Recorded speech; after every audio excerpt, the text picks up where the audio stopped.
বলেন তো জান্নাত পাওয়া এটা কি লগত না বাকি?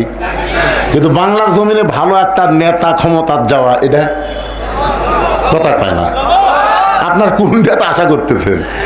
এখানে আল্লাহ কিন্তু ডাইরেক্ট বলেছে দুনিয়া যদি সুন্দর না হয় তার আখিরাত কোনোদিন সুন্দর হবে না। বাংলাদেশকে আগে সুন্দর করলে আপনি মরার পরে সুন্দর জান্নাতে যাবেন। জোরে কোন কথা ঠিক না? আপনার কি মনে করতেছেন আল্লাহ করে দিবি? আল্লাহ তাহলে আল্লাহ যদি করে দেয়, নবী আবু জেহেলের কাছে 400 বার গেল কেন? আল্লাহ যদি করে দেয়, নবী তাইফের ময়দানে রক্তাক্ত হলো কেন? আল্লাহ যদি করে দেয়, উহুদের ময়দানে নবীর দান শহীদ হলো কেন? নবীর চাইতে আপনি বড় হচ্ছেন নাকি? তেলতেলা শরীর নিয়ে আপনি জান্নাতে যাবেন? তেলতেলা শরীর খালি তেল মাকে আর তেলতেলা করে, একটা পিটন খাওয়ার দাগ নেই, একটা পাথর খাওয়ার দাগ নেই। কি সারাদিন লব উল্টা ঘরে আর কয় আমার কোনো টেনশন নাই, আমি সারাদিন ঘুরি, সারা রাত ঘুম পাড়ি, পুলিশ কোনোদিন আমার খোঁজে না, পুলিশ ওই বদরুশিদের বাড়ি যায়। রে তুই তলে তলে কার দল করিস? পুলিশ জানে না? শয়তানের দলকে পুলিশ কোনোদিন খুঁজবে না, আল্লাহর দলকে 15.5 বছর খুঁজিছে। তোর কথা বল না কেন? একটু মনোযোগ দিয়ে শুনতে হবে।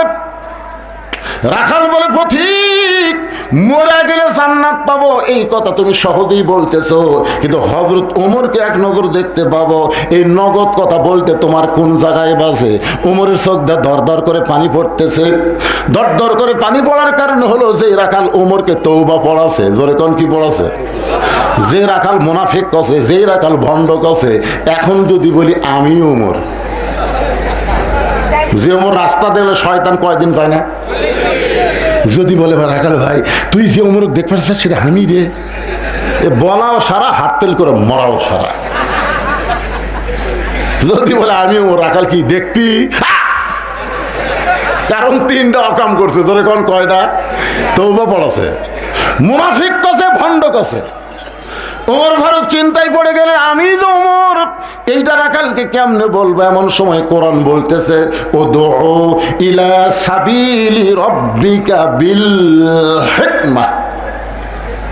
ওমর ফারুক বলেন রাখাল সত্যি যদি ওমরকে দেখতে চাও তাহলে তোমাকে ফজরের নামাজ সামনে কাতারে আদায় করা লাগবে। ফজর যদি সামনে কাতারে আদায় করতে পারো, মেহরাবের মধ্যে যে মানুষটাকে দেখবা ইমামতি করতেছে, ওই মানুষটি হলেন হযরত ওমর। তাহলে ভালো নেতা খালি সমাজের নেতাগিরি করলে হবে না, মাঝে মধ্যে মসজিদে ইমামতি করার যোগ্যতা অর্জন করা লাগবে। জোরে কোন কথা ঠিক না? আগামী ইলেকশনে আপনার তো মহাদেবপুরে হিন্দুকে এমপি বানান। জোরে কোন কথা ঠিক না? আপনার শালা ইমামও বোঝেন না, নেতাও বোঝেন না। কি দেওয়া হয় না দেওয়া হয়?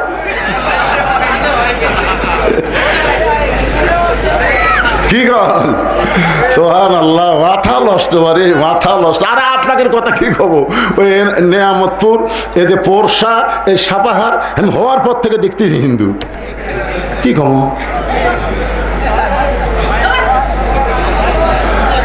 আল মুশরিকু নাজাসুন, কোরআনের কথা। যারা মুশরিক তারা অপবিত্র। জোরে কোন কথা ঠিক কথা বলে? আল্লাহর সঙ্গে অন্য কাউকে যারা শরীক করে তারা অপবিত্র। আর ভোট হলো আপনার পবিত্র নিয়ামত, আমানত।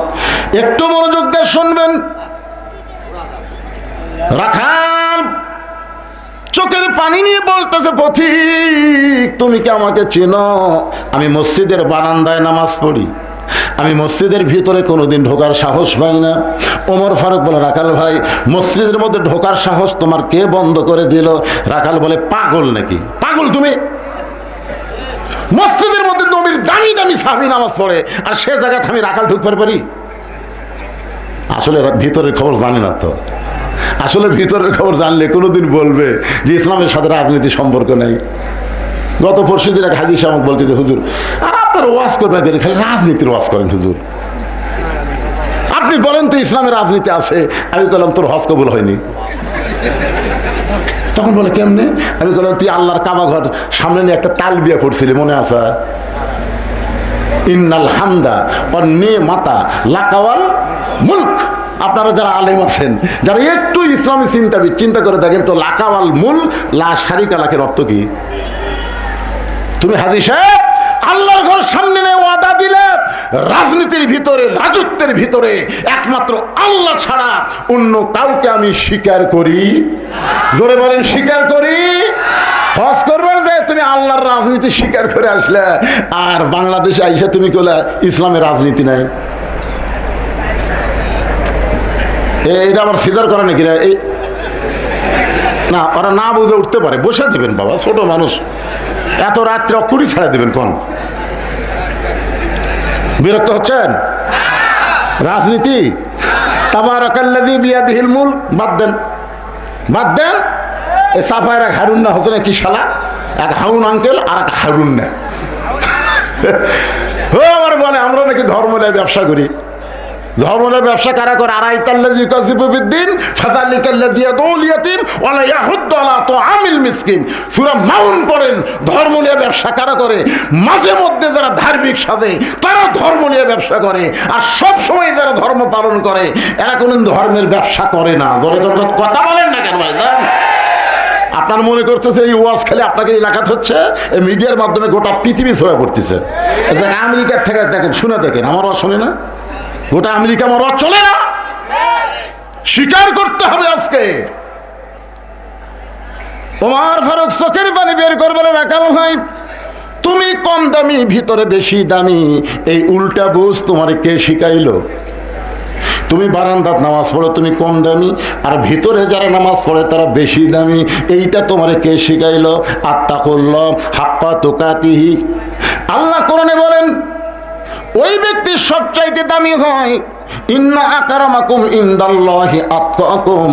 ওই ব্যক্তি সবচাইতে দামি হয় যার কলিজার মধ্যে আল্লাহর বেশি ভয়। আমি সিয়ারত বসে ওয়াজ করতেছি, আমি দামি, আর আপনার মাটির বসে ওয়াজ শুনতেছেন আপনারা কম দামি। এ কথা আপনাকে বুঝানো কে? অনেক বক্তাকে আল্লাহ জাহান্নাম দিবে, হাজার হাজার শ্রোতাকে আল্লাহ জান্নাত দিয়ে দিবে। কারণ বকাউল্লার সাথে আমলের সম্পর্ক থাকা লাগবে। জোরে কোন কথা কন না কেন? বক্তা ওয়াজ মারতেছে, আমল করতেছে না, ওই ডাহা জাহান্নামে যাবে, জানেন আপনি?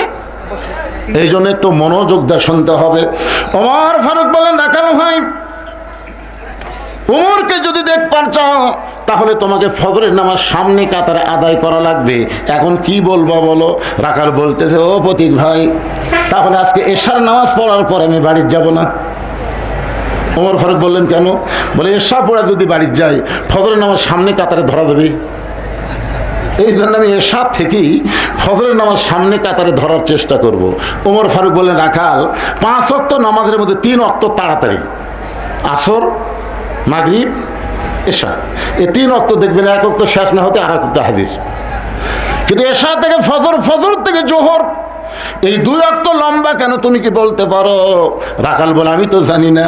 ওমর ফারুক বললেন, তাহলে শোনো, ফজরের নামাজ থেকে জোহরের নামাজ লম্বা একটা সময়, মাঝখানে আল্লাহ গ্যাপ দেওয়ার কারণ হলো ওই সময় চাকরি বাকরি করবে, ওই সময় খেতে খামারে কাজকাম করবে, ওই সময় ব্যবসা বাণিজ্য করবে, ওই সময় কুলি মজুরি করতে গিয়া শরীরের যে ক্ষয় হবে, এশা থেকে ফজর আল্লাহ লম্বা সময় দেওয়ার কারণ হলো ওই লম্বা সময়ের মধ্যে সে যখন ঘুম পাড়বে ওই দেহের ক্ষয় আল্লাহ ঘুমের মধ্যে পুরা করে দিবে।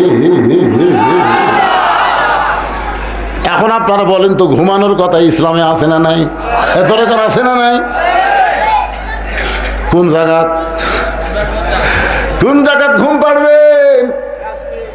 ওমর ফারুক বলে, রাখাল এশা থেকে ফজর তুমি মসজিদের মধ্যে কাটাবার চাও ফজর সামনে ধরার জন্য, যদি তোমার চোখত ঘুম ধরে।